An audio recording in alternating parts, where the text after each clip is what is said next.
Recording hat angefangen. Shashank, guten Morgen. Napoleon ist eingetreten. Guten Morgen. Also, Sharing, ist sichtbar mein Bildschirm? Yes, sir. Noch nicht. Jetzt, wie ist es jetzt? Klar, sir. Ja, seht ihr meinen Bildschirm? Alle? Yes. Ja, Sir. Okay. So, das ist dann gut. Also an dem Tag, das war am Freitag, haben wir einige alte Regeln nochmal wiederholt, vor allem wie man den Satz konstruiert. Also die Elemente eines Satzes, wo stehen diese Elemente? Und wir haben auch uns herausgefunden, es gibt eine Regel, die dann TK-Molo heißt. Und das kann man auch, wenn nötig, ein bisschen umstellen. Es kommt darauf an, welches Element man betonen möchte. Und das kann man schon am Vorne stellen. Zum Beispiel, also ich habe meiner besten Freundin jeden Tag aus Heimweh mehrere E-Mails ins Büro geschickt. Man kann auch damit beginnen. Also jeden Tag habe ich meiner besten Freundin. Oder mehrere E-Mails habe ich meiner besten Freundin jeden Tag aus Heimweh ins Büro geschickt. Oder aus Heimweh. Es kommt darauf an, was man betonen möchte. Ja, wie hier zum Beispiel. Aus beruflichen Gründen bin ich vor einigen Jahren. Und dann bleiben die anderen Elemente nach der Regel. Und das ist hier nochmal zu wiederholen, zu betonen. Will man eine Angabe betonen, dass ich bin hier, so ändert sich die Reihenfolge. Man kann zum Beispiel das, was man betonen möchte, auf Position 1 stellen. Aber 1 ist ganz sicher, dieser Dativ- und Akkusativ-Ergänzungen. Dativnomen vor dem Akkusativnomen. Das ist Regel Nummer 1. Nummer 2. Wenn beide Objekte Pronomen sind, dann steht das Akkusativpronomen vor dem Dativpronomen. Und Rule Nummer 3. Wenn beide Objekte also, sich ändern, also einmal Pronomen, einmal Nomen, dann kommt immer das Pronomen vor dem Nomen. Das bleibt. Hier gibt es keine Ausnahmen. No, absolutely no excuses here, no exceptions also. So don't forget this rule. Sie, accusative before the noun, dem Mann. Ihm, die Frau. Pronomen immer before dem Nomen. So whenever you write, make sure this is correct. And Sir? don't forget. Yeah. If we are haben beiden Nomen, so dann Akkusativ Dativ zuerst. beiden Nomen and einen living thing. Zum Beispiel, Dativ der first. Art, Dativ first. Der Arzt gibt das Kind den Eltern oder den Eltern das Kind. Look here, the sentence is clear. This is a rule that is fixed. Dativ nomen vor dem Akkusativ nomen. This is fixed. Beiden sind living things. Means It doesn't matter. It doesn't matter. German grammar doesn't look at that aspect here. The rule is dative noun before the accusative noun. Dative will always be a person anyway. correct. But if Accusative accusative without person, can be a then- person, can be a thing. Ich schenke meinem Freund, you take a thing here, das Geschenk or whatever. And Thus- in your sentence, how can you have an accusative person here. Sir, Give me the what simple I thing. give, what the doctor give, baby, to whom? The parents. So I think accusative be or dative be hai. No, the doctor will not give that. He'll hand over the baby. In which case, it's still to whom and what. हाँ. So That's Biden's okay. in living person. That doesn't matter. So that One is will be still the first. direct object, no? Okay. ठीक है. Now it's clear. One is still the direct object. So the direct object bleibt direct object. Also normalerweise steht das direkte Objekt als Sache. Ja, der Arzt übergibt den Eltern das Baby. No problem. Okay. No problem.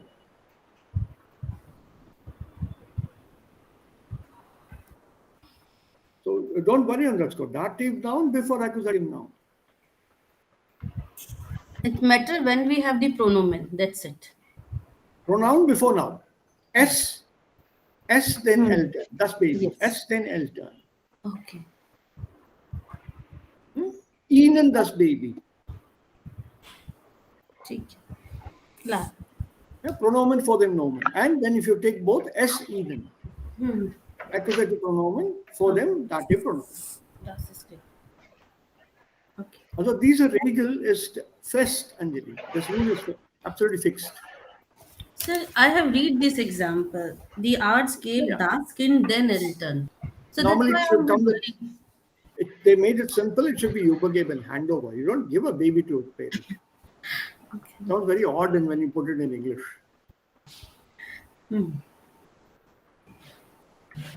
Right? So look at it from the translation aspect also. Yeah. The baby was examined, untersucht, and after that he just handed over the baby to the thing. He gives the baby, it sounds very odd in English, but give. ठीक है. Okay? Sir, Yeah, Abhishek, bolo. Sir स्वाइटे वाइशफिल एक बार और बता दीजिए. कौन सा स्वाइटे वाइशफिल है? उसके नीचे वाला. ये कहाँ पर है? सर है ना इश्केवेजी डे मान ही. अच्छा. So see, accusative pronoun, ये इन्होंने शॉर्टकट लिया और कुछ नहीं है ये. They are trying to put two rules into one sentence. ये देखो इतना ही लेना तुम, यहाँ से यहाँ तक. Okay. Pronoun before noun. Whether it is accusative pronoun or dative pronoun, फर्क नहीं पड़ेगा. Pronoun before noun. Okay. ठीक है? So sie, dem Mann. अगर दूसरा dem Mann भी pronomen है, then it will be accusative pronoun continuing with ihm as a dative. So sie, ihm. That's all. Simple है. एंड सर जैसे प्रोनोमेन accusative हो dative हो तो हमेशा dative ही आएगा कि ये. Accusative pronoun पहले आएगा. Change होता है ना. There's a crossover that. एक handout नहीं भेजा था तुम लोगों को मैंने? On this?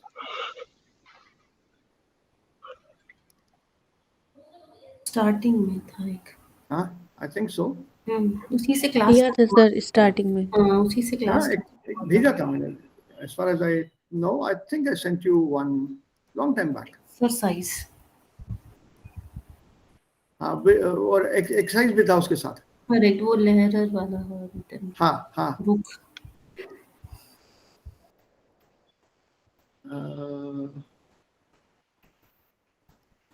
Anyway, Abhi, let me check. I think I misplaced it somewhere. It's gone.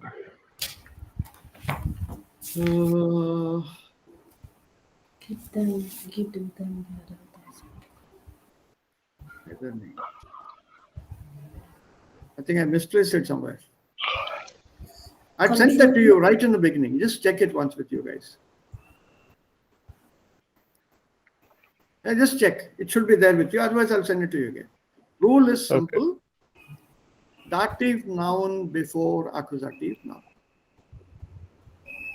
That's very clear. There's no two opinions about that.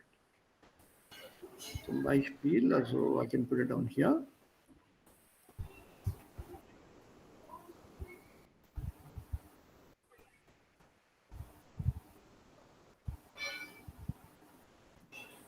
I put it this way.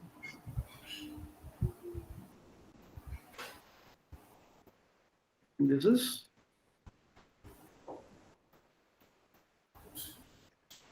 okay. Number 2.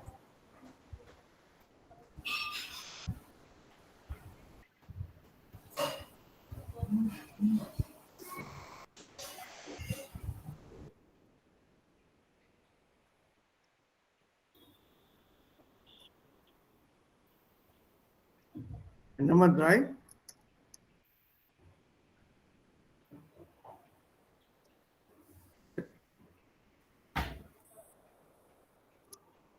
Yeah.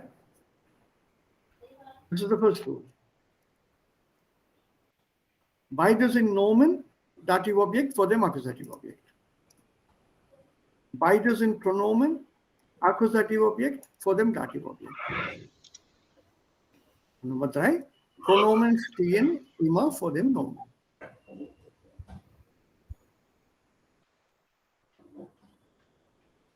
This is fixed. And Absolutely. beides in pronomen? Akku? Beides, huh? Yeah. Yeah, I have it here. I covered all 3. Yeah, yeah. Genau. Das ist zweiter, ja.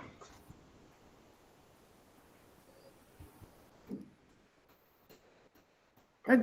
There's no other possibility here. Es gibt keine andere Möglichkeit. That's it. And it doesn't matter where the subject ist. Ob das ein Pronomen sei oder ob das ein Nomen sei, das spielt keine Rolle. Das steht sowieso fast am Anfang.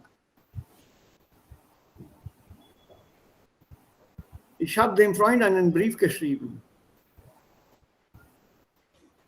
Mein Vater hat seinem Freund einen Brief geschrieben.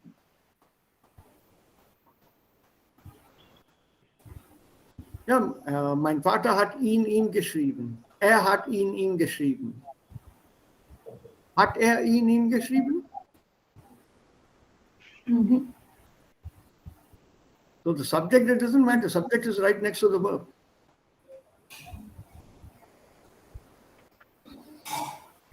Ja, we'll be doing an exercise, das kommt gleich. Aber davor habe ich dann etwas, da muss ich euch etwas zeigen, und zwar, wo steht das Negationswort nicht und andere Wörter? So, was sind diese Negationswörter? Sie negieren einen Satz. They negate a sentence. Also, etwas Negatives wird uns gegeben. Zum Beispiel, es gibt einige Wörter, die als Negationswörter gelten und darunter sind nichts, niemand, nirgendwo, nirgends, noch nicht, noch nie, nie oder niemals und nicht mehr. Und die werden normalerweise so ersetzt. If there's a sentence with etwas, ich verstehe etwas, you don't say, ich verstehe nicht etwas. Da sagt man, ich verstehe nichts. Something, nothing. War jemand da? Nein, niemand war da. Someone, no one. Ja, ich habe das Buch irgendwo gesehen. Nein, es ist nirgendwo zu finden. Somewhere, nowhere.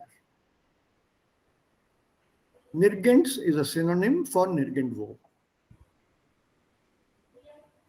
Ja, schon oder bereits negieren wir mit noch nicht. Ich habe die Arbeit, die Hausaufgaben schon gemacht. Oh, ich habe sie noch nicht gemacht. Ich habe die Hausaufgaben bereits gemacht. Das ist ein Synonym für schon. Noch nicht. Schon oder bereits einmal, also schon hatte auch eine andere Bedeutung. Already. Und Negativwort ist noch nie. Immer ist nie oder niemals. Synonyms. Immer noch, nicht mehr. Es regnet immer noch. Es regnet nicht mehr.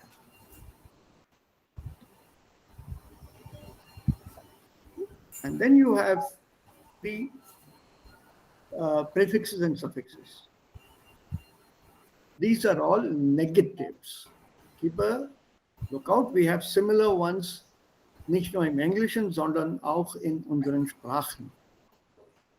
So miss is like the English miss.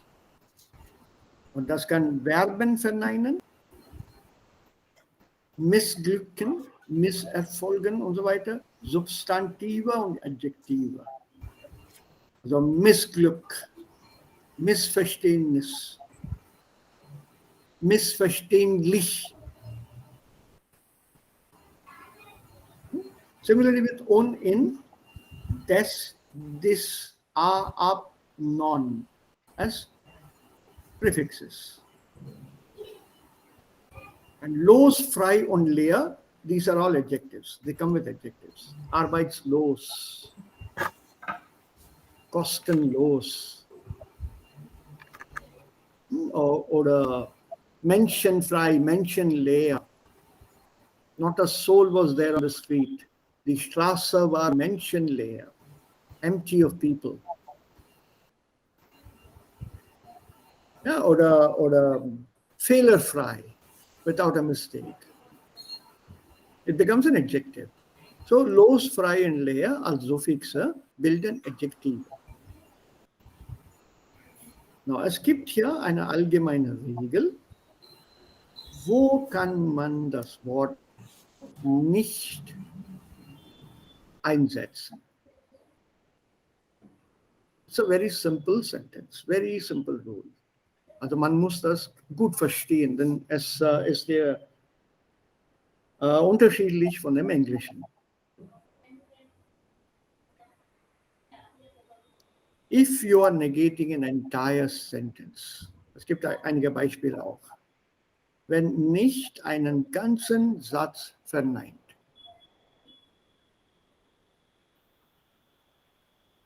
Then your nicht will be right at the end of the sentence, steht im Satz ganz hinten, oder vor dem zweiten Verbteil. For example, there could be a participle, past participle, and don't put it after the past participle. Geschrieben nicht is wrong. Nicht geschrieben. Yeah, so past participle will always be at the end. So nicht will come before that.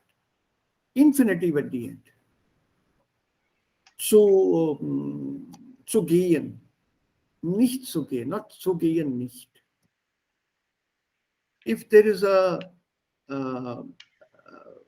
prefix, separable prefix at the end, Rufa, etc., an. Don't say an, nicht, but nicht an. That part is the second half, also vor dem zweiten Verbteil. Otherwise, it's at the end.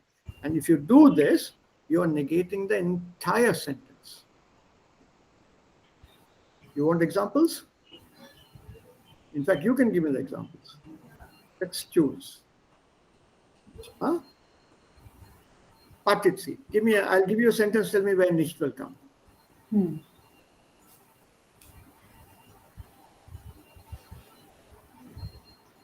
Where do you put it? Nicht geschrieben. Right. So nicht will come here, right?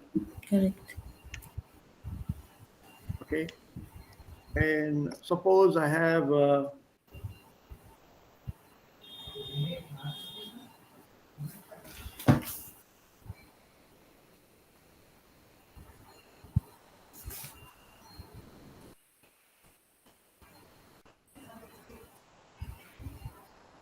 will you put the nicht? Regen nicht an.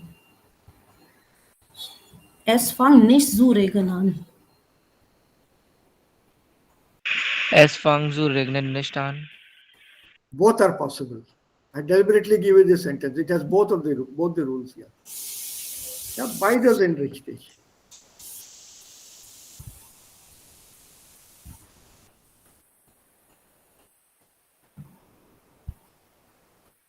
Both are possible. So you have to put it before the second one. Just be clear. Once you have this, there's no problem at all. Not nicht zu regnen. Es fängt zu regnen nicht an. Es fängt an nicht zu regnen. This position is fixed here. And this is exactly what they're telling us here. Participe infinitive or trennbare Verbteil. Okay. Then, always before adjectives. But after adverbs.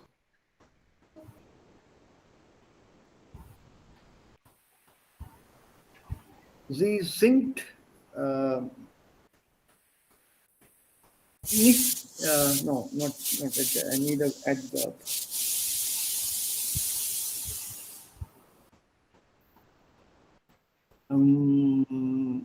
Adverb. It will strike me. Wait, I need something which is in your vocabulary. I'll tell you. I'll just give you. Und vor Präpositionalergänzungen. Ich hatte ein Beispiel, eine Übung auch. Präposition. Verarbeiten. Ja, bitte? Verarbeiten. Nein, das ist ein Verb. Das ist ein Verb. That's ein Verb. I need an adverb that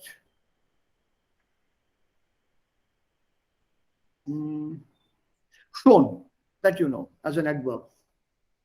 Schon nicht and not nicht schon.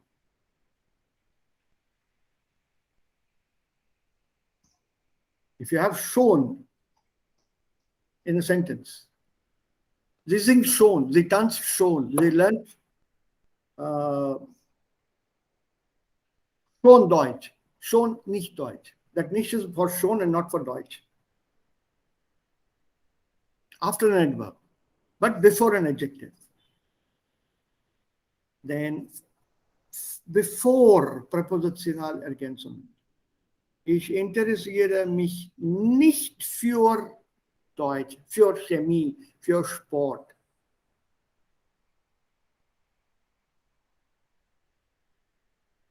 And if you have dorthin, hierher, hier, dort, these adverbs giving you places, locations, put it before that. Not dort nicht, but nicht dort. Der Tisch steht nicht dort. Don't say der Tisch steht dort nicht. And if you are negating a part of the sentence, not the entire sentence, then you make sure that it's directly before that part that you are trying to negate. So,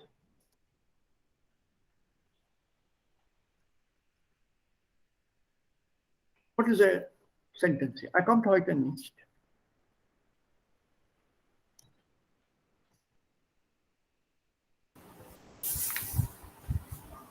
Was ist der Unterschied hier? Er kommt heute nicht, er kommt nicht heute.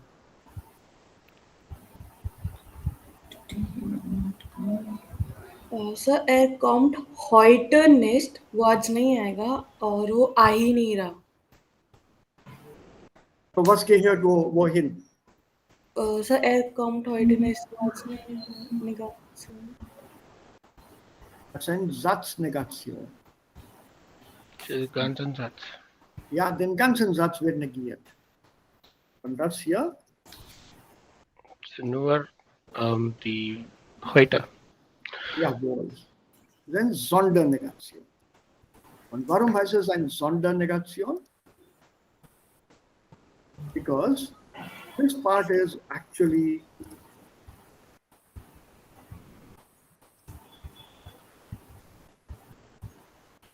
see, this nicht is related to heute.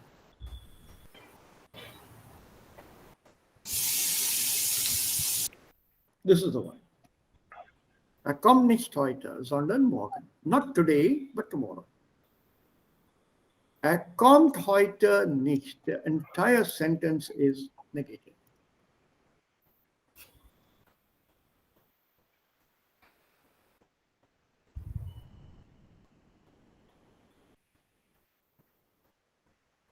How do you put this in English? You'll see the problem now when you put it into English.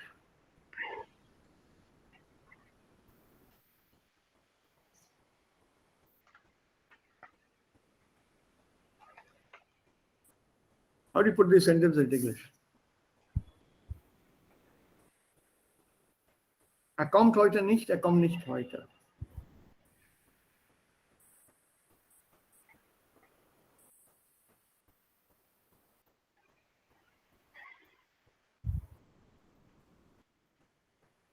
Ja, people. Also wie heißt das auf Englisch? Also der Satz hier. Und wie heißt dieser Satz hier auf Englisch? Und ich frage das absichtlich, weil wir immer mit Hilfe von Englisch unser Deutsch zu verstehen versuchen.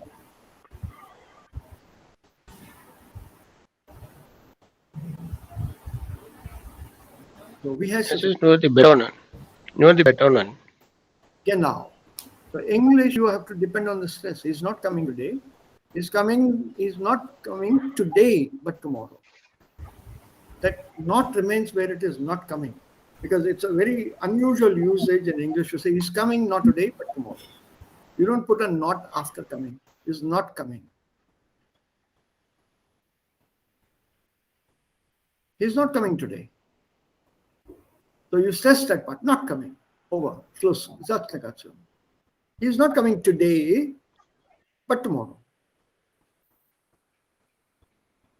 Your not is still in the just before the verb.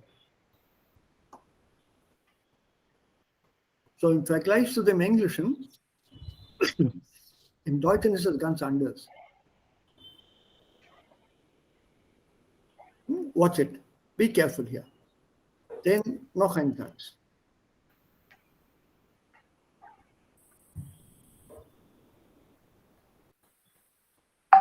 Andere sagen, also nicht eigentlich.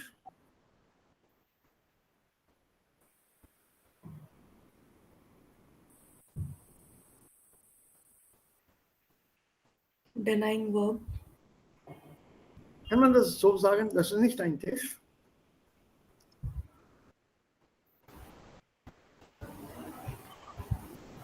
Ein Stuhl? Oder sagt man, Das ist kein Tisch. ja, Keinen Tisch.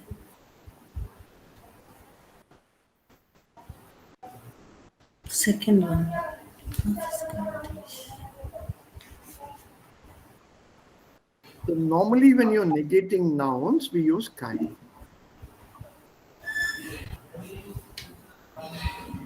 Don't use this structure. But the same structure, I can replace or redo that with this format.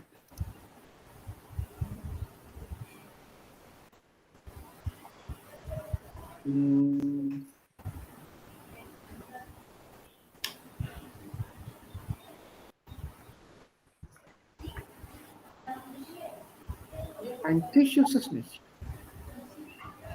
Even though there's a noun here,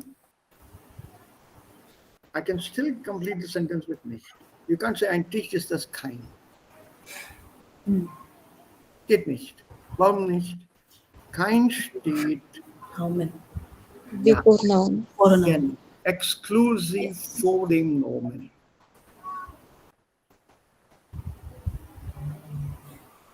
Exclusively before a noun. Sir, first sentence is richtig. Das ist nicht ein Tisch. Das ist kein Tisch, sondern ein Stuhl.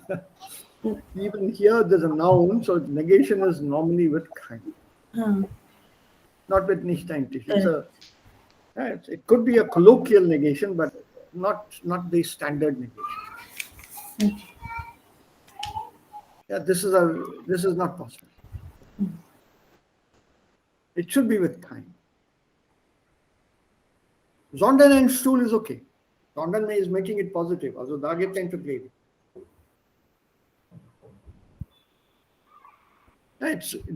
You need some context with this before you can use it. So normally don't use it, avoid.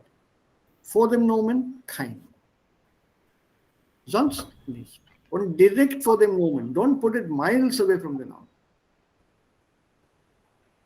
You can't say this is kein ein Tisch. Kein Tisch.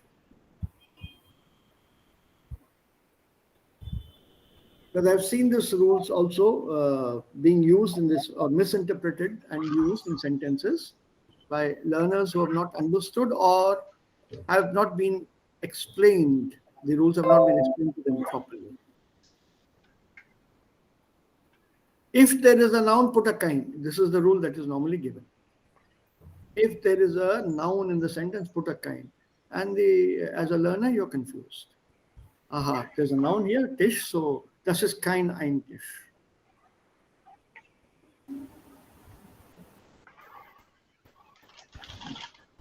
है ही नहीं तो फिर आएंगे क्यों? Exactly. Yeah, but the teacher must have said, if there is a noun, put a kein. So it's possible that if such a sentence were made, then it's been misunderstood. Also missverstanden. Oh, there's a noun, so I'll put a kein and not a nicht. Yeah, so watch out when you are forming these sentences. Okay. Gibt es hier Fragen? Habt ihr Fragen? Keiner? Ist das Thema ein bisschen klar? Wo steht nicht in einem Deutsch auf Deutsch? Yeah? Yes, sir. Yes. Then shall we try some exercises here? What is then wrong with this damn thing?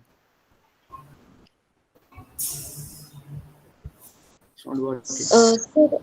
Sir एक बार first grammar concept repeat करेंगे क्या?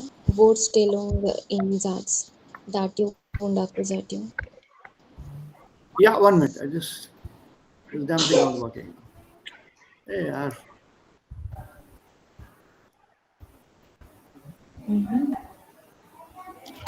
It's phone on. I hate that.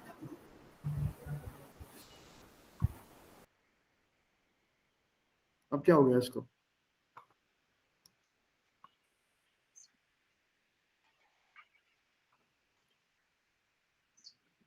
Now it's acting as if there was nothing wrong with it.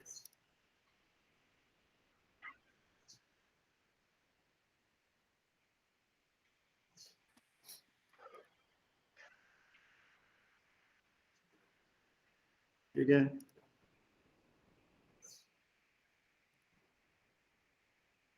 Okay. Yeah. I've done one exercise with you a long time back. Right in the beginning. Let's see if I can find it.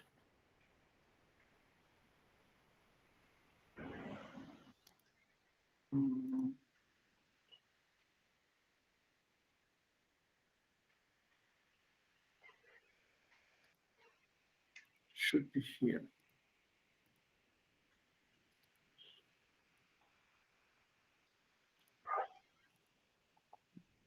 Yes.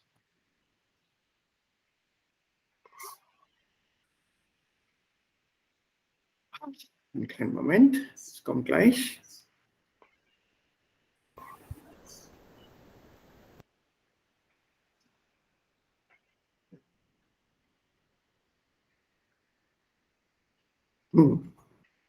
Das kommt nicht gleich. Also, darauf muss ich ja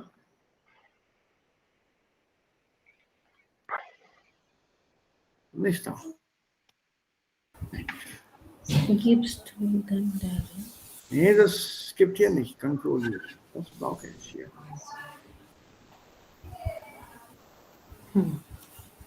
Ja, diese Sätze.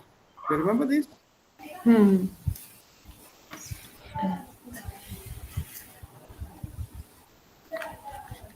You have to form answers or give answers only with ja and replace all the nouns that are here with pronouns. Ganz am Anfang haben wir das diskutiert. Yes. So give me the sentence here. Immer mit ja beginnen, damit wir im Klaren sind über den Satz. We can put the nicht later. So what is the sentence here? So we have 4 nouns in this. The questions that you have to use are where, was, and wen. Yeah. It could also be wen for that matter.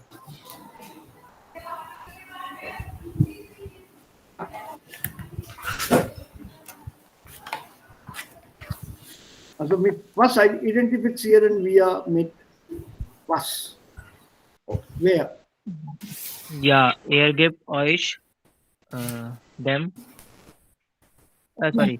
Er gibt euch ihm. Ihnen. Ich give S आएगा. Ihnen. S will come and then Er ihnen.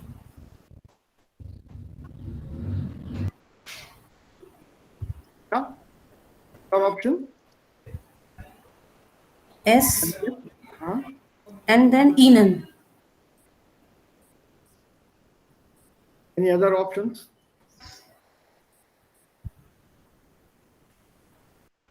Sir, first one was er gibt euch ihm.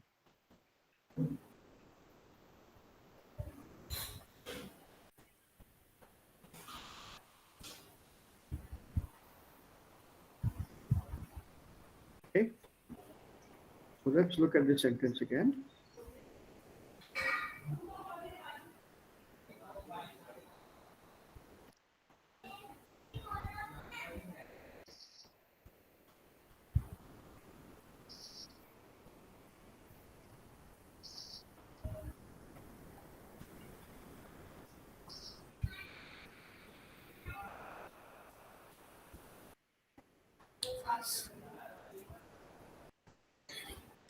Are you okay with this now? Wer gibt, was gibt, and wen.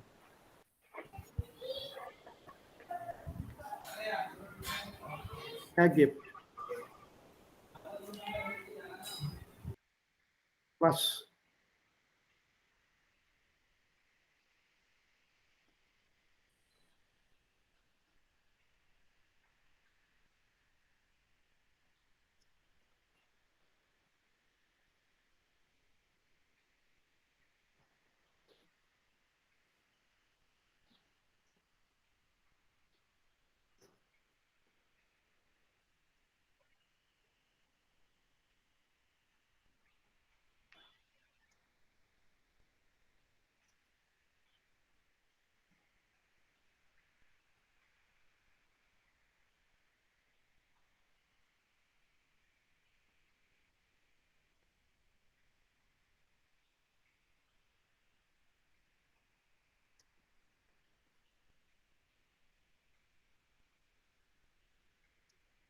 This is our final sentence.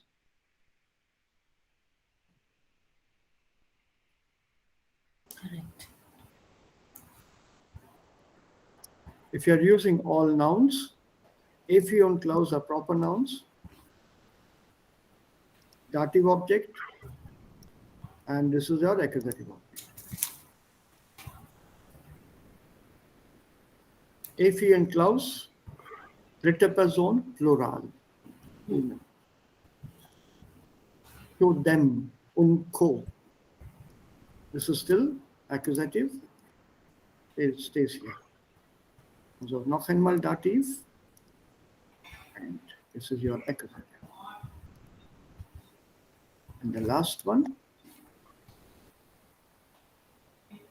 and this is what we were discussing. Sunita, is it okay now? Both nouns, dative noun comes before the accusative noun. Yeah. If there is one pronoun, it comes before the noun. Ihnen das Buch, es FEN clause. Pronoun before noun, always. And the last one, es, ihnen, accusative pronoun before the dative pronoun. Yeah. Yes, sir. It's as simple as that. So in a way, there's a crossover. Das Buch will come here. And your ihnen will come here. So there's a cross between the objects. The accusative object as a pronoun comes before the dative object, which is also there as a pronoun. Sir, like NVDA and NVAD. It doesn't work. You're just looking at dative and accusative objects. You're not looking at the pronoun part. Huh? That NVDA rule doesn't work unless you specify what is a D. Is it a noun or a pronoun? Okay. Yeah. That NVDA will work only here. Only in this place it will work. It doesn't work anywhere else. It doesn't work anywhere else. The D and A works here. The D and A in a pronoun works here, but what happens when it is an accusative pronoun? It becomes AD. So you have to define Yes. what is this D, what is this A. Is it a pronoun or a noun? So basically 3 rules. This is your first rule. These 2 are rule number 2. Pronoun before noun. And then comes your last rule, 3.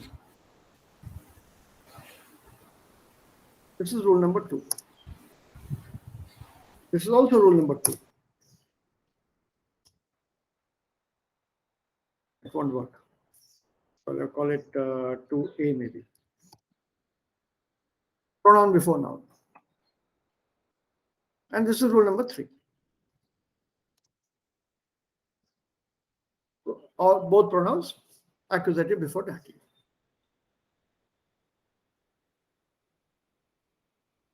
Yes, sir. So now this should become easy. Schenkt unserem Mutter, unserem Vater diese Uhr? Answer? Ja.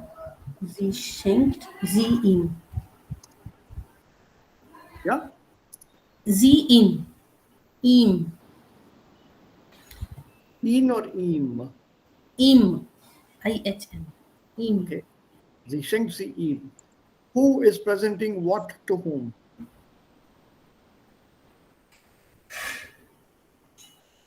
What is a Z for? Mutter. And what is this unserem Vater here? Ihm. Ihm. IHM. And these are Uhr. Sie. D over. Sie. This. Correct.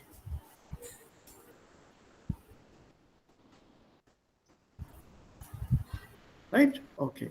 What about this one?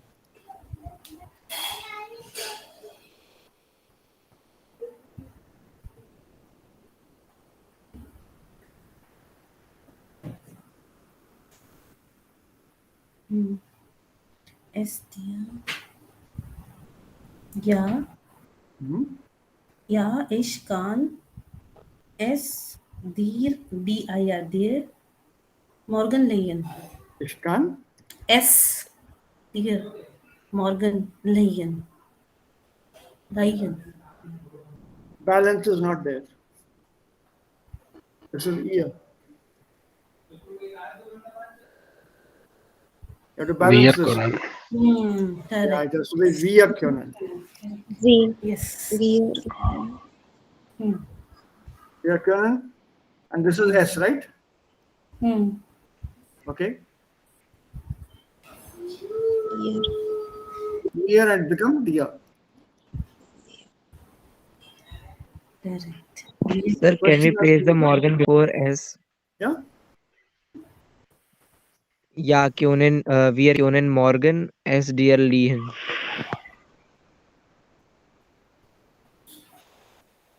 Okay, no problem.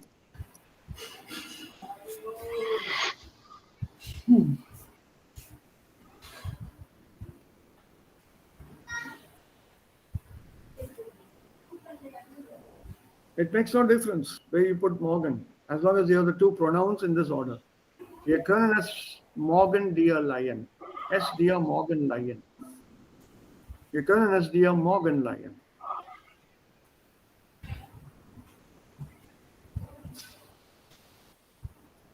What about this one here?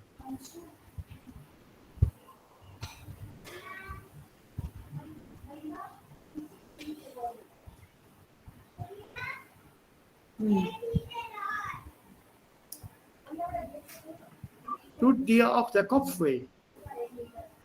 S.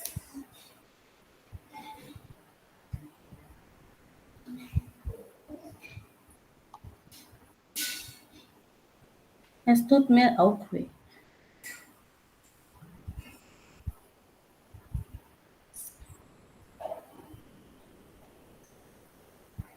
Wehtun ist Dativ. So it will be using S. Der, So der Kopf tut mir auch weh. Pronomen Devika. Talk das Pronomen. Es tut ihm auch weh. Der tut auch weh. Ja. Er tut mir. Why er? Der Der Kopf. Kopf. Er Kopf. Not S. Not S. How can you replace that? Yes. Correct. Der Kopf. Don't try to replace it. What about this one here?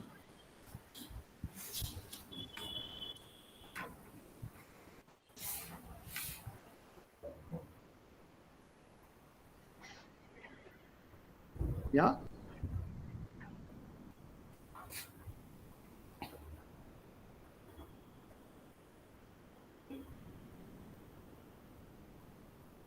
Die schmecken mir.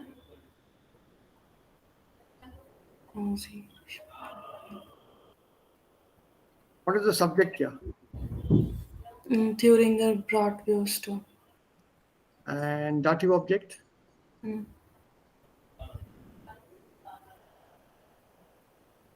Isn't this the dative object?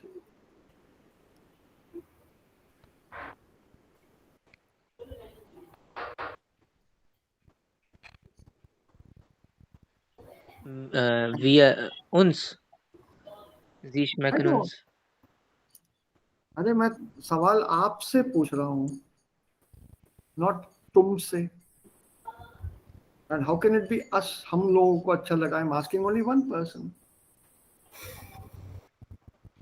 If I say un Frau Wagner, then you can change this to uns. हम लोगों को. But it's only Herr Wagner. आपको. It has to be मुझको, isn't it?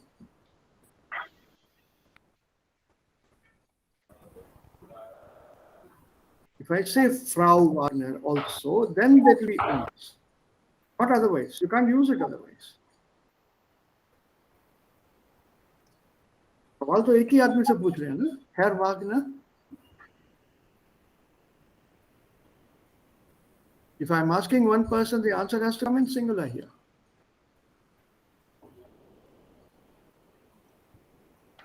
If it is for two people, the answer has to come in plural.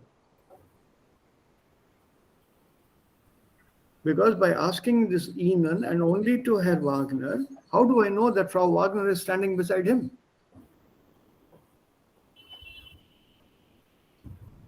I don't. So I have to go by the sentence which is here on paper in front of me.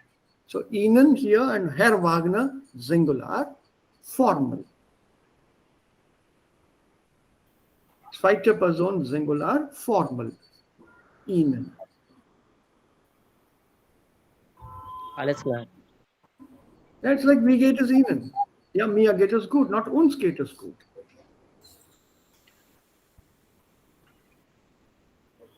So whenever you use a pronoun, it's preferable that you use a context with it.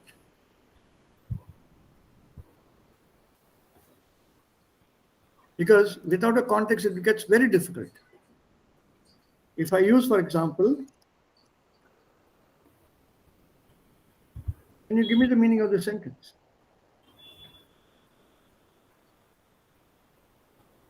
They learn German.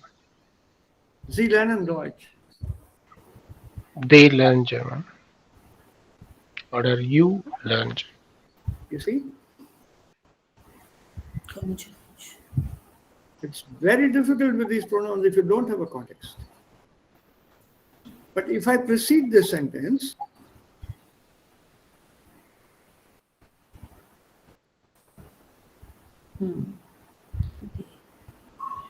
das sind Alex und Carla. Sie lernen Deutsch.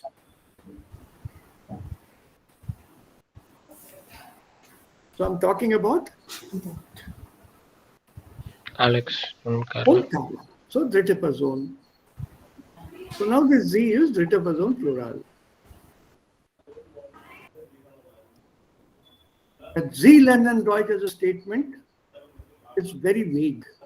I mean, I can't say or tell or ask or make a statement to someone saying Sie lernen Deutsch.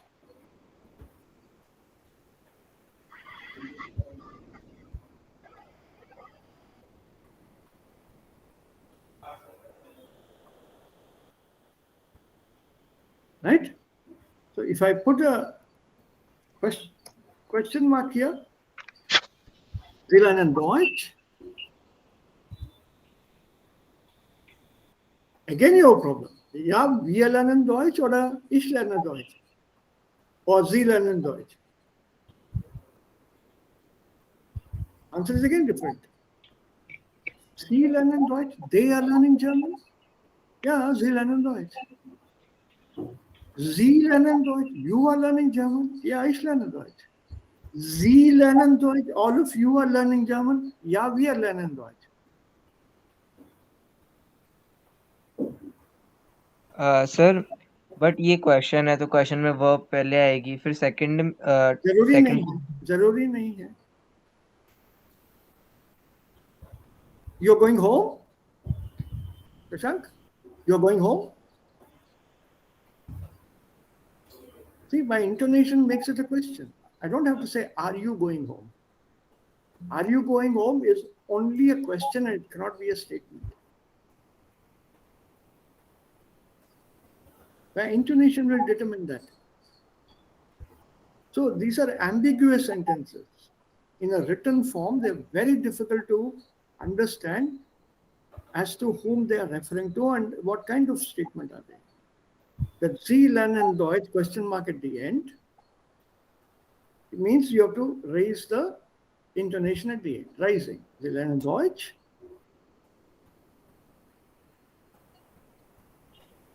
It's possible, very much possible.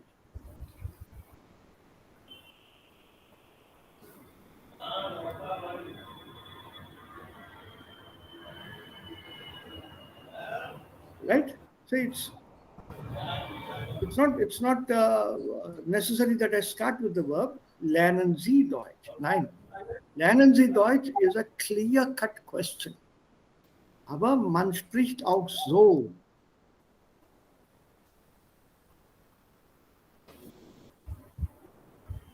Das ist auch möglich beim gesprochenes Deutsch.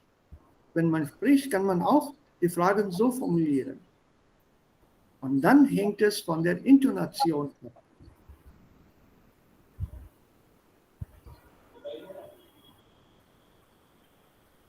Which is why people say, and it's very correctly said, written and spoken language is different.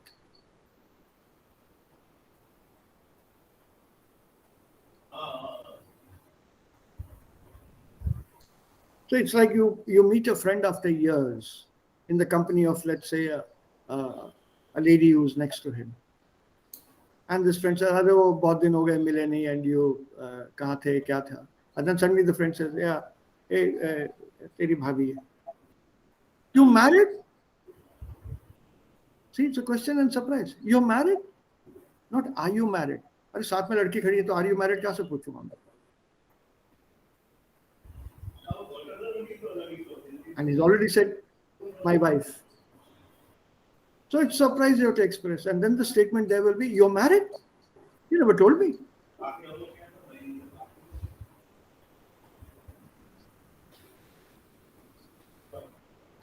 It depends on the context. So don't be closed to these statements here. Also, Fragesatz, das muss immer mit einem Verb beginnen. Nein, sowas gibt es nicht.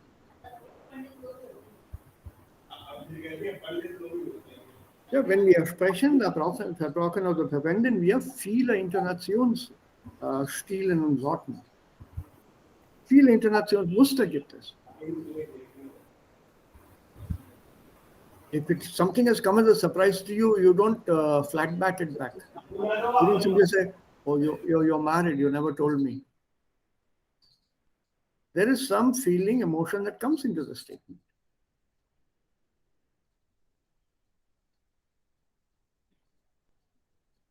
So when you see a statement in front of you on paper, you don't have any idea what is being said.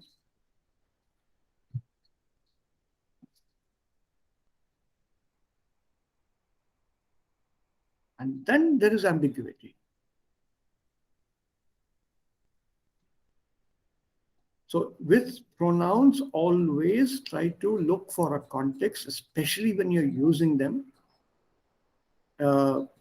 when speaking.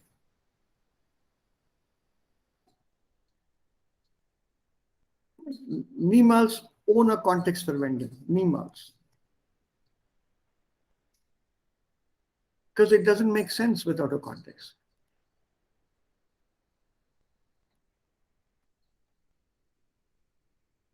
Now, if I give you a statement like, "I didn't know why he sent me that email. I have no explanation for that. But why should he send me that email in the first place? He knows very well I don't react to such things." Then he must have spoken to her. And she must have got the idea from them. Now I'm using he, her, them, perfect usage, personal pronoun. They're all correct. Talking about a boy, a girl, and two other people. But do you know who they are? No.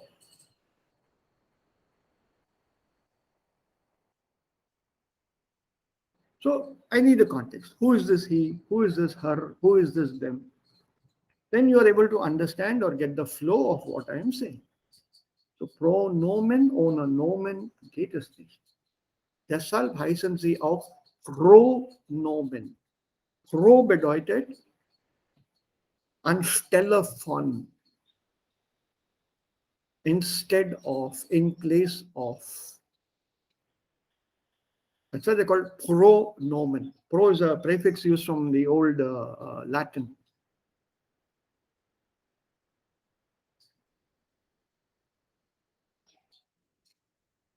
Right? So in place of, when the main person is not there, somebody has taken charge and is representing that person. Similarly here, you don't always use a noun.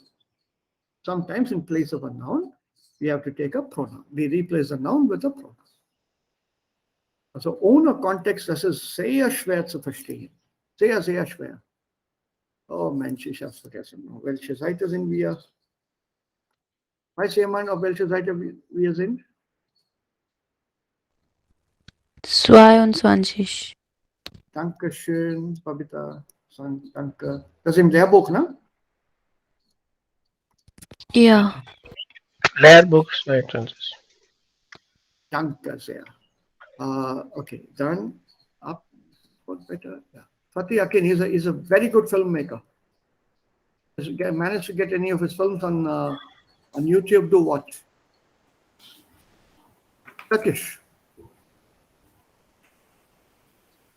So, ja, so etwa hier. Nee, a little bit here.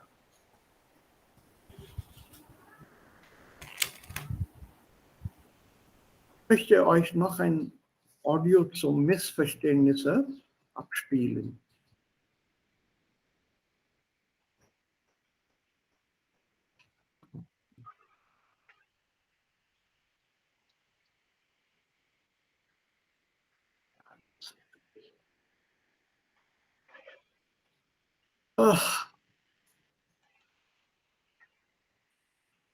Technical people here, ich brauche eure Hilfe. Why is my page so slow? Warum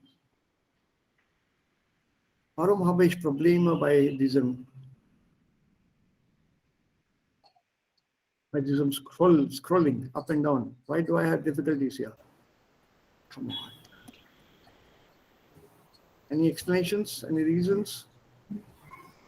Sir, maybe opening the PDF, not online. Yeah, I know the solution to this problem already. Buy a new computer. But come on. Any of you got a book open or a PDF open there? Any of you? Yes.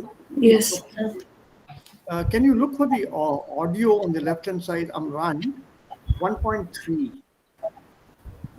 Which page is that? Can you just tell me? Where's your book, layer or other course? Lehrbuch, im Lehrbuch. Also im Lehrbuch.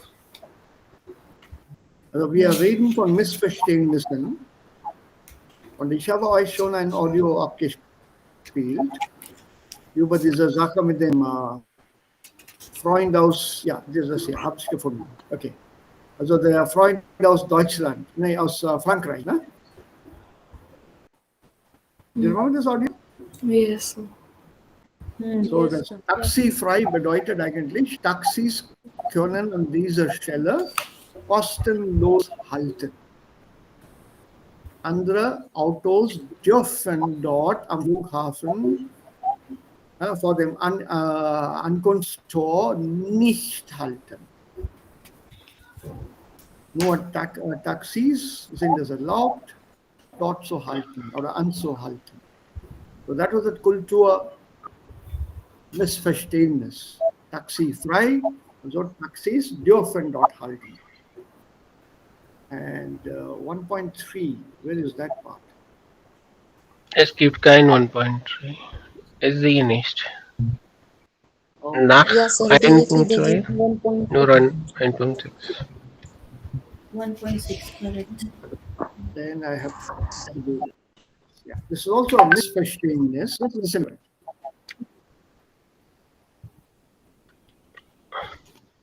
Vor 2 Jahren habe ich an einem Austausch mit Japan teilgenommen.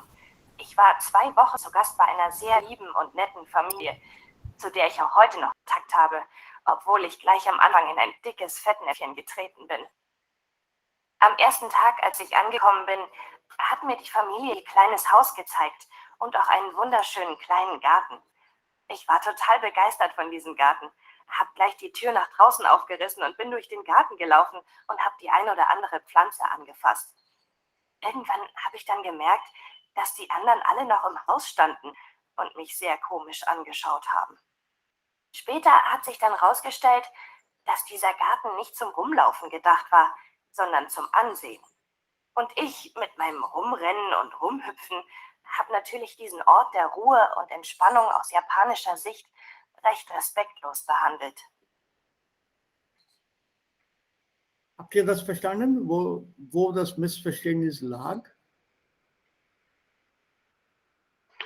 Es ist eine kleine Garten und sie hat Umlauf Wo? in der kleinen Garten. Wo war dieser Garten? Am Anfang habe ich nicht gut gehört, das ist nicht klar. Okay. Vor 2 Jahren habe ich an einem Schüleraustausch mit Japan teilgenommen. Ich war 2 Wochen zu Gast bei einer sehr lieben und netten Familie, zu der ich auch heute noch Kontakt habe, obwohl ich gleich am Anfang in ein dickes Fettnäpfchen getreten bin.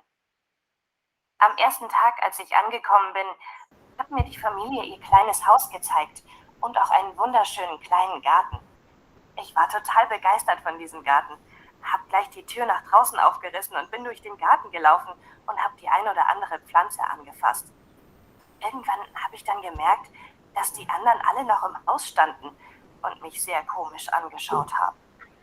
Später hat sich dann herausgestellt, dass dieser Garten nicht zum Rumlaufen gedacht war, sondern zum Ansehen. Und ich mit meinem Rumrennen und Rumhüpfen habe natürlich diesen Ort der Ruhe und Entspannung aus japanischer Sicht recht respektlos behandelt. So, wo war der Garten? Japan. Japan. Ja. Japan. Und was macht diese Frau in Japan? Sie hat mit einer Familie leben, zusammenleben. Ja. Ja, Sie hat ein Studie, glaube ich. ja, Das ist meine Vermutung. ja. Und dann, sie hat die kleine Garten bemerkt und sie umrennen und umlaufen in der Garten. Ja, Und ja, die Familie komisch angeschaut. ja. Komisch an. Warum denn? Warum denn? Die kleine Garten ist nur für Ansehen. Zum Ansehen, ja genau. Also das ist nur zum Ansehen gemeint. Und für die Japaner, der Garten war ein Ort der Ruhe. It is a place of peace and quiet. Also man läuft nie in dem Garten rum. Und man berührt die Blumen auch nicht. Berühren, to touch. Oder fassen, to hold, to catch. Man macht das nicht. Der Garten ist einfach zum Anschauen, zum Ansehen. Und die Ruhe der Natur genießen. Und auch dabei sich ausruhen. While looking at that, you also find peace with yourself. Not suddenly enter the garden, touch every flower, bend down to smell it. Nein, so machen die Japaner nicht. So I'll play it once again. Can you take turns, or all of you try to catch the unknown words, please? Vor 2 Jahren habe ich an einem Schüleraustausch mit Japan teilgenommen. Okay, so far? Yes. Schule fast teilgenommen. Schulaustausch. Austausch. Exchange. Was ist Austausch? Exchange. Exchange. Student exchange. Einer sehr Yeah, Raja, sorry, you're saying something? Nein, das ist gut. 2 Wochen zu Gast bei einer sehr lieben und netten Familie, zu der ich auch heute noch Kontakt habe, obwohl ich gleich am Anfang in ein dickes Fettnäpfchen getreten bin. Nein. Das ist nicht so gut klar, ja. Ja, was war das? Sir, audio is nicht so klar. It's very loud here with me. Zwei Lines in Deutschen, wir können nicht gut hören. Ach, In Deutschen. Nicht alle, in Deutschen. okay.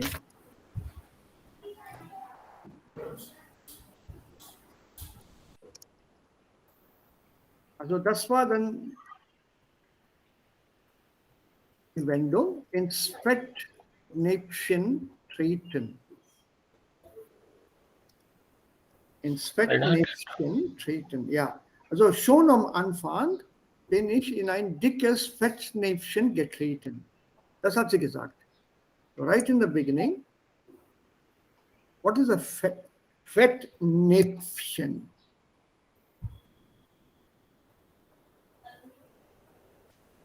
Ich bin in ein dickes Fettnäpfchen getreten. The word fat comes from fat or grease. Right? And Näpfchen, so it's Neutrum, das Chen. And normally, it's a very, very colloquial word. How do I translate it? Fat actually means fat, grease, something very sticky. It can also be butter. And when you talk about Fettnäpfchen, it's a very interesting word from a very simple point of view. You're stepping into this Fettnäpfchen. What happens when you step into some fat or butter? Slip. Sticky. Sticky. The word Näpfchen actually means a saucer. Unterteller, you know, the cup and saucer. So that's a saucer. So it's a saucer full of butter. What happens when you step onto that?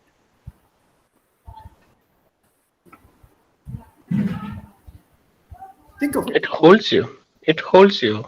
It holds you. That means you made a solid blunder, isn't it?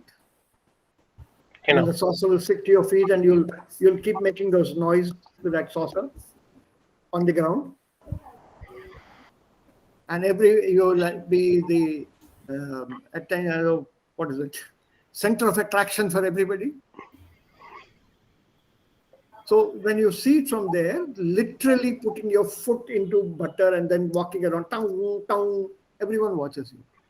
And you'll be very embarrassed, right? So this If others sees us, it is embarrassing. But they will definitely notice you because the saucer will be hitting the floor. It's stuck to your foot. Either you stand there without moving or you walk. The moment you walk, it will start making noise. If you keep standing there, somebody who was very close to you or happened to be close to you would have butter on his or her trousers or leg. So they'll definitely look down. In any case, a saucer is not cushioned. So the moment you put your foot in the saucer, there'll be a noise. So in English, this Fettnäpfchen is called a clanger or a blunder. So in Fettnäpfchen getreten or treten, you take it in the infinitive form, to put your foot into it. So in other words, to put your foot into or commit a blunder, this is also in colloquial in English, it's called to put your foot in the mouth. So you make a massive mistake, a huge blunder. That is, ich bin ins Fettnäpfchen getreten. And she said, dickes Fettnäpfchen getreten. I stepped into a big fat blunder. I committed a big fat blunder. And what was this blunder? That running around in the garden. Am dickes Fettnäpfchen getreten bin. Am ersten Tag, als ich angekommen bin, hat mir die Familie ihr kleines Haus gezeigt und auch einen wunderschönen kleinen Garten. Ich war total begeistert von diesem Garten, habe gleich die Tür nach draußen aufgerissen und bin durch den Garten gelaufen. Aufgerissen. Aufreißen. Die Tür nach außen aufreißen, also aufrissen. So. Reißen, Riss, gerissen. On its own, reißen, Riss, gerissen means to tear. When you take paper and you tear it, that is reißen. Reißen, Riss, gerissen. Aufreißen, the Tür aufgerissen. To push open the door with force. So the Tür zum Garten hat sie dann nach außen aufgerissen. So she pushed open the door violently, outwards, and ran into the garden. Nach draußen aufgerissen und bin durch den Garten gelaufen und habe die ein oder andere Pflanze angefasst. Irgendwann habe ich dann gemerkt, dass die anderen alle noch im Haus standen und mich sehr komisch angeschaut haben. Right? Ein oder die andere. What does this mean? Ein oder die andere? Ich habe ein oder die anderen Pflanzen angefasst. One or the other. One or the other. So she was constantly touching these plants.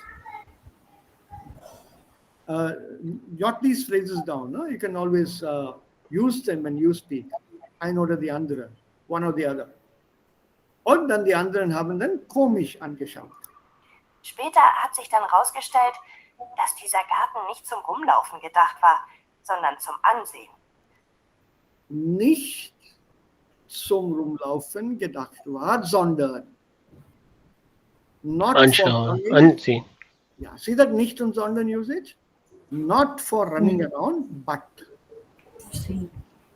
Yeah, so see how that nicht has come before. We did that. Später hat sich dann herausgestellt, dass dieser Garten nicht zum Rumlaufen gedacht war, sondern zum Ansehen. Und ich mit meinem Rumrennen und Rumhüpfen habe natürlich diesen Ort der Ruhe und Entspannung aus japanischer Sicht recht respektlos behandelt. Ja, aus japanischer Sicht, das war ein Ort der Ruhe und Entspannung.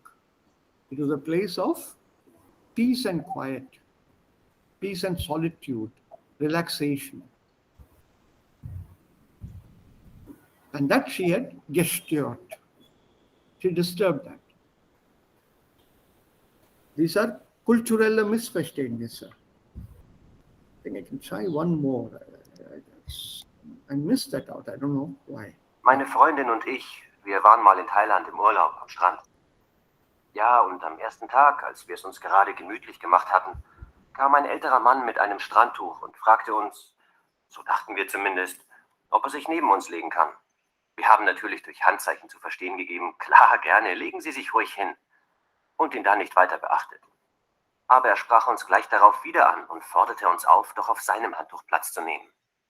Wir haben natürlich dankend abgelehnt und ihm gesagt, er soll sich doch hinlegen. Aber er hat immer wieder Zeichen gemacht, dass wir uns doch auf sein Handtuch legen sollen. Naja, wir haben eine ganze Weile freundlich versucht, ihm mit Handzeichen klarzumachen, dass wir uns nicht auf sein Handtuch legen wollen. Dass er sich doch hinlegen soll. Wir haben schon gedacht, dass der ein bisschen spinnt und er ist irgendwann sichtlich genervt mit seinem Handtuch weitergezogen. Kurze Zeit später haben wir dann gesehen, dass es dort üblich war, den Touristen eine Massage anzubieten. Oh je, war uns das peinlich, dass wir das nicht kapiert hatten. Ja, was ist hier los? Er und sein Freund hat nach Thailand gereist. Ja, sind gereist. Ja. Sind gereist, ja. Something is handbook. Was ist Handtuch? Hand towel. Handtuch. Handtuch. Something has happened with that. Maybe he's not finding it or to dispose of. And finally, Wir waren, Noch einmal. meine Freundin und ich, wir waren mal in Thailand im Urlaub am Strand. Wo?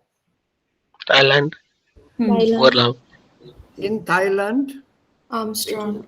am Strand. Ja, und am ersten Tag, als wir es uns gerade gemütlich gemacht hatten, kam ein älterer Mann mit einem Strandtuch und fragte, Ja, Erste kam ein Tag. älterer Mann mit Strandtuch. Was ist Strandtuch? Beach tour. Beach towel. Towel. What is a beach towel?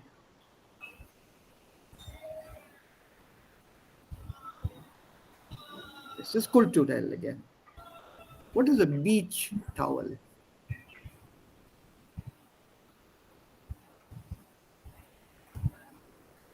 Strandtuch.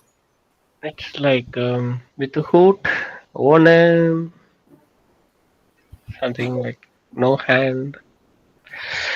It's a very long towel that is spread on the sand on which you can lie down, so that the sand doesn't stick to your skin. You spread it out. It's something like 6.5 feet long or maybe longer.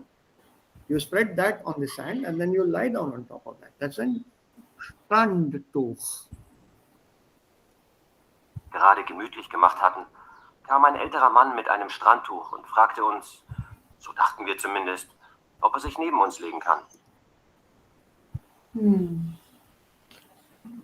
Ein älterer Mann, an elderly man, showed up there mit dem Strandtuch, legte das daneben und sagte, ob sie darauf sich legen könnten. Wir haben natürlich durch zu verstehen gegeben, klar, gerne, legen Sie sich ruhig hin.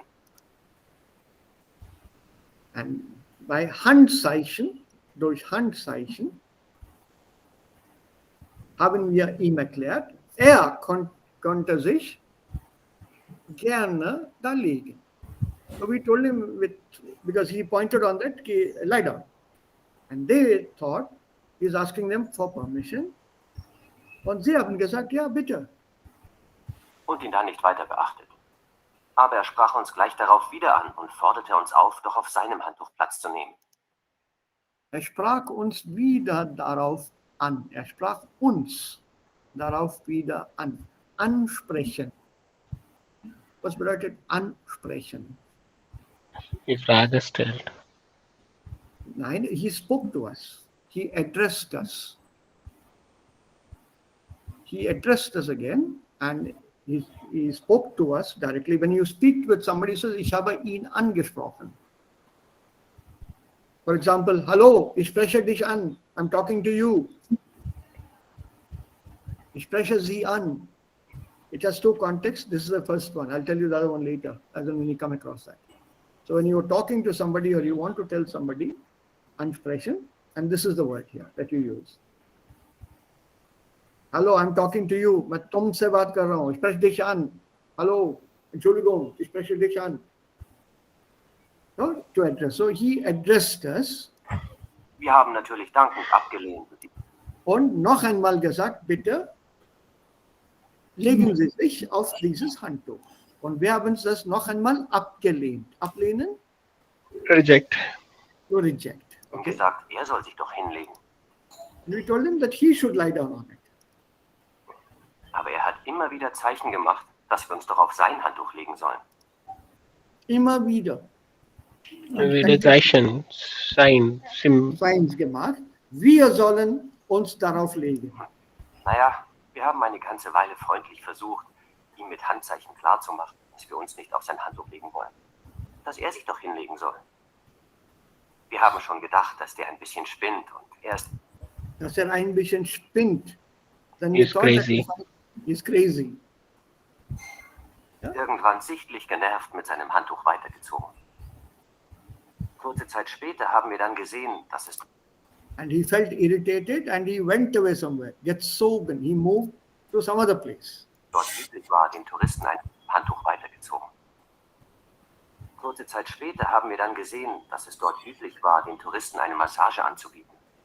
Oh je, war uns das peinlich, dass wir das nicht kapiert hatten. Okay. Massage. Yeah, he's a person who gave massage to tourists. Massage. So that they came to know or understood later what he was doing or what he was offering on that. Ask them to lie down on it. He would give them a massage and then, of course, charge them a hell of a lot of dollars. There's one more, I think. If we can finish this, then it'll be done. Ich war mal in der Türkei im Urlaub und bin da nur mit öffentlichen Verkehrsmitteln durchs Land gefahren.